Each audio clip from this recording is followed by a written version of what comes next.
Babies, they're crazily expensive, and you can't just throw coat hangers at them. So hello, love.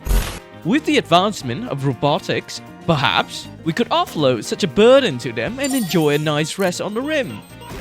So welcome to Can You Beat Rimble as a Single Mother Clanker? Starting as XAIA12, how do you even pronounce this? I'm just gonna call you Cone. Right, so Elon is busy and his baby mama's out on holiday. Thus, Cone will be in the capable hand of Elon's latest robot maid. She can cook, clean, build, haul, doctor, care, and plant. Wait, isn't she a bit too good?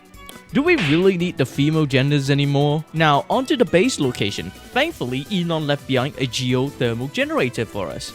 This should be enough power for us for the whole run. Now, let's welcome little Cone to our new house. What do you mean by the place as whole? And Cone is currently starving? And it's raining directly down on her? Well, you can't expect Elon's robot to be perfect, right? Look at those cold, dead, metallic eyes of her. You know she only has Cone's best interest in mind. Definitely. Now, with Cone no longer starving, we'll focus on the growth zone next. Why? Because I feel like if we don't plan, the robot might just plug Cone straight into a Tesla charging port after the baby food runs out. Hold up. And here comes the annoying part of this challenge. The robot is technically not a pawn. Thus, we can't force her to focus on a job. So, she can just ignore prioritization. We're all gonna die. Thank you guys. Thank you. But talking about Tesla chargers, it's prime time. We built a mech charger. We don't want the robot to drop dead suddenly, right? With the robot's energy running low, we quickly construct a private room for little Cone. Well, because she's currently staying in the freezer, and I just don't want to debate ethics with the Hague investigators regarding space optimization by combining the hospital, the freezer, and the baby room. Then I was reminded that the room is not safe because of Asimov's law of robotics. Our maid robot can't attack without human intervention, so we just need to contravene the Geneva checklist a bit and build some traps. And as if foretold, the colony is quickly under attack. Oh no, we don't have enough traps. Wait, they pick a fight with a dinosaur and got the lead. You're truly full of surprises, Franny. Back at the colony, our lovely robot tried to beef up the colony defenses as much as possible, but at last, she runs on electricity, not maternal love. But dear viewers, you must have already realized something is wrong. We have a baby Cone that can't move, and her primary caretaker is recharging. Yeah, the baby is starving. But, let's analyze the situation here. The robot is charging at 40+%. And baby Cone is only at 6% starvation.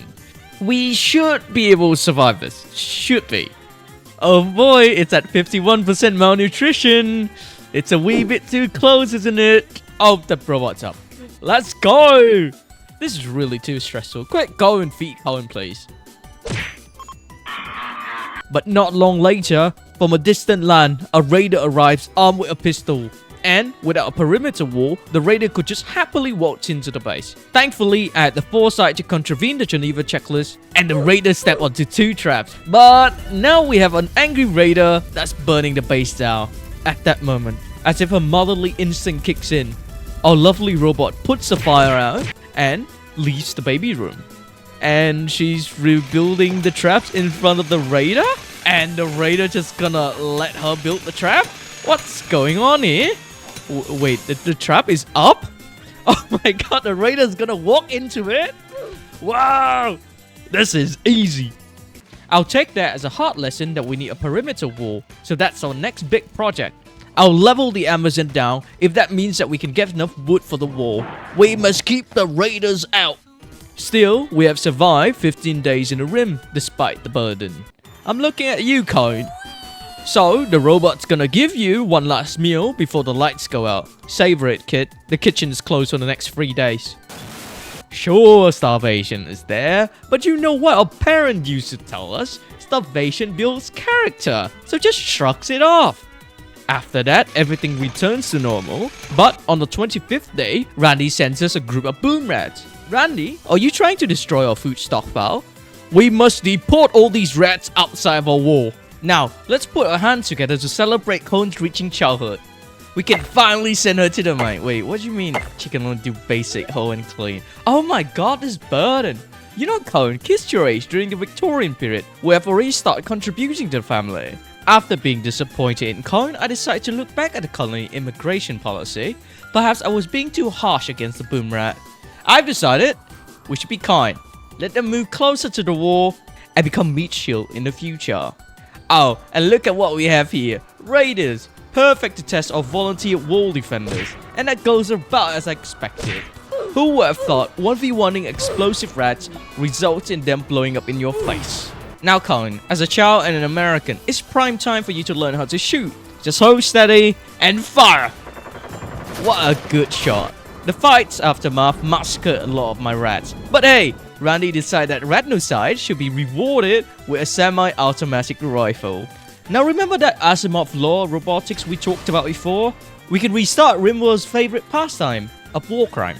And of course, as per tradition, we're going to replace all their arms and legs with wooden stumps, so they can't run away.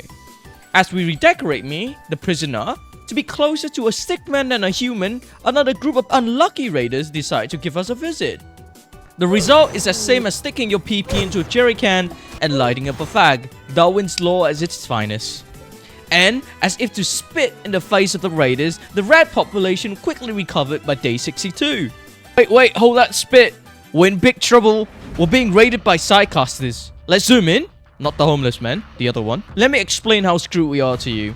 He's wearing one of the best armor in the game, armed with a ghost rifle, and yeah, he can also cast magic. The Super Raider didn't leave any time before exterminating all of our rats from afar, despite his ally burning to a crisp. Oh my god, my rats! We must bring them back. And he's plowing through our base defensive traps like how Homelander plowed through a group of civilians. Oh, the trap didn't slow him down at all. And he's here to exterminate the rest of my rats. One by one, as if to satisfy his sadistic grin. Please, just leave. Little Cone is in the freezer, praying to God that you leave soon. Oh no, he spots us. This deranged sadistic bastard is toying with Cone, knowing that her revolver won't be able to damage him. Oh my god, a miracle! From behind!